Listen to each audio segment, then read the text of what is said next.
let me tell you what I wish I'd known when I was young and dreamed of glory. You have no control. Who lives, who dies, who tells your story?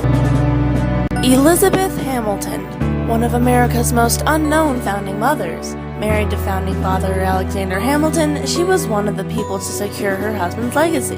If she hadn't taken a stand against her husband's enemies and time itself by preserving her husband's work, interviewing his colleagues, and publicly forgiving her husband for his career-destroying mistakes, then a large piece of our history would have been lost.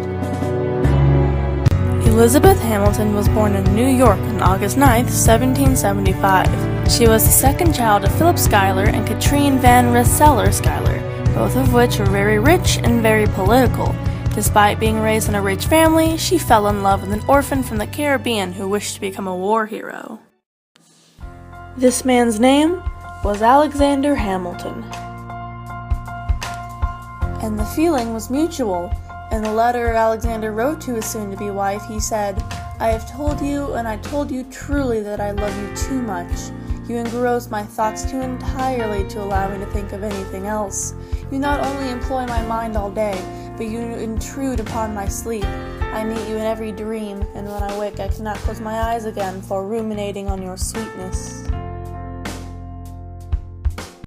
On December 14th, 1780, only a month after Alexander sent that letter, the two were married in the Schuyler mansion. Not even a year had passed since they met, and the two had already happily tied the knot. Only 2 years later, on January 22nd, 1782, they had their first child, Philip Hamilton. Soon, 7 more children would be added to the family.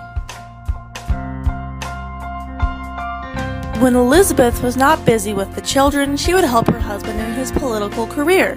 She helped draft and review many of her husband's writing, one of which being Washington's farewell address. The two were very close to one another and loved each other very much. Between 1791 and 1792, while Eliza was taking a vacation with relatives in Albany, Alexander got caught up in an affair with Maria Reynolds, who was married to James Reynolds.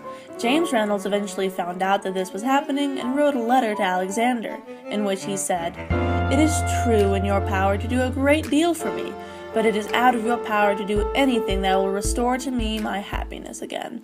For if you should give me all you possess, would not do it. God knows I love the woman and wish every blessing may attend her, but you have been the cause of winning her love, and I don't think I can be reconciled to live with her, when I know I ha'n't her love." But instead of telling people what happened, he instead saw a profitable opportunity. He continued his letter by saying, "Now, sir, I have considered on the matter seriously. I have this proposal to make you. Give me the sum of $1,000, and I will leave the town and take my daughter with me, and go where my friends shan't hear from me, and leave her to yourself to do for her as you think proper. I think you won't think my request is a view of making me satisfaction for the injury you've done, for there is nothing that you can do that will compensate for it." Alexander knew that if this affair were to get out, it would heavily damage his career and his marriage, so Hamilton paid the $1,000. But in November of 1972, Reynolds was arrested for committing forgery and asked Alexander to bail him out. The latter refused. Angered by this, Reynolds got info of this affair to some of Hamilton's rivals, which led to Thomas Jefferson getting word of the affair and used it to accuse Hamilton of a federal money scandal. To save his career, Hamilton wrote the Reynolds pamphlet. This decision would nearly destroy him. It was one of the most defining moments in not only Hamilton's life, but also Elizabeth's. But despite the terrible affair, Elizabeth stayed married to Alexander. No one knows why she was so quick to forgive her husband. Some think it's because she had accepted his flirtatious personality, or that her love for him was greater than her sadness. But the true reason is unknown, as she never said a word about it. Their marriage went on without any more trouble, until November 24th, 1801. The death of Philip Hamilton, who died in a duel in Weehawken, Jersey. It is said that Alexander told his son to fire in the air as a sign of respect. He died 14 hours later due to an infection in the bullet wound. 3 years later, on July 12, 1804, Alexander Hamilton dies in a duel with Aaron Burr in Weehawken. using the same pistols his son used. Burr shot him in the chest, and Alexander shot a tree that was several feet away from Burr. Many historians believe that Alexander was never going to shoot Aaron, but instead aim at the sky, that it was a suicide. Others think that he never wanted to hurt Burr, but also didn't want to back out of the duel, but no one truly knows why, or if he meant to miss at all. Elizabeth knew how important Alexander's legacy was to him, but with many of his enemies in office after his death, his legacy was at risk. People like Thomas Jefferson, James Madison, and other Democratic Republicans wanted to erase what Alexander had done. During the Thomas Jefferson presidency, he asked his Treasury Secretary, Albert Gallatin, to dismantle the First National Bank and find what blunders and fraud it had. After a thorough investigation, he told President Jefferson, "I have found the most perfect system ever formed. Any change that should be made in it would injure it. Hamilton made no blunders, committed no fraud, he did nothing wrong." Much to Jefferson's disappointment, the bank system stayed. But even with Alexander's bank still intact, no books were being written for him, even though they were being written for the other founding fathers. Many people like John M. Madison, Timothy Pickering, and others had failed to write a major biography for Alexander. Elizabeth would not let this happen. For the next 50 years, she takes a stand not only against her husband's enemies, but against time itself. She writes hundreds of questionnaires and mailed them out to all the people who had worked with Alexander, not only during his political career, but also from his time in the war. She asked what their interactions with her husbands were like, what they thought about him, and what they felt about him. She took all of Alexander's writings and preserved them.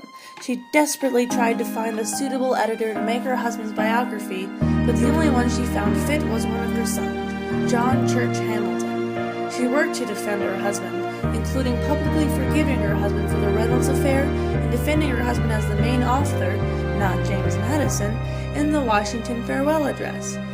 A very important document that was first drafted by James Madison and then redrafted by Alexander Hamilton to have 6,088 words, longer than the first draft of the Constitution. It was printed more than the Declaration of Independence for the first 50 years it came out, and is quoted by presidents over 200 years after being written, the latest time being in February of 2016. She even carried a letter her husband wrote for her in a bag around her neck.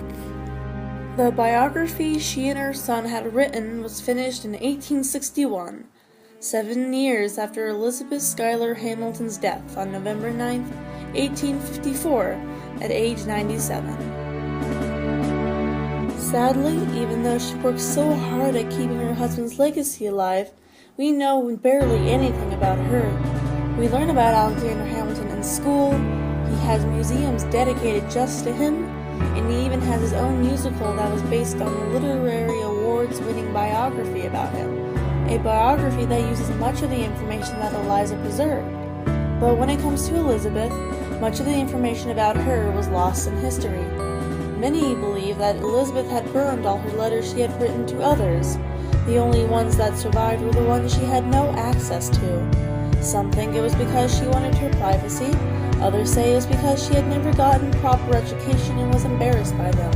But whatever the reason, we are missing a lot of information on her. But she is still remembered for her dedication, her love for her husband, and for taking a stand against her husband's opponents and time.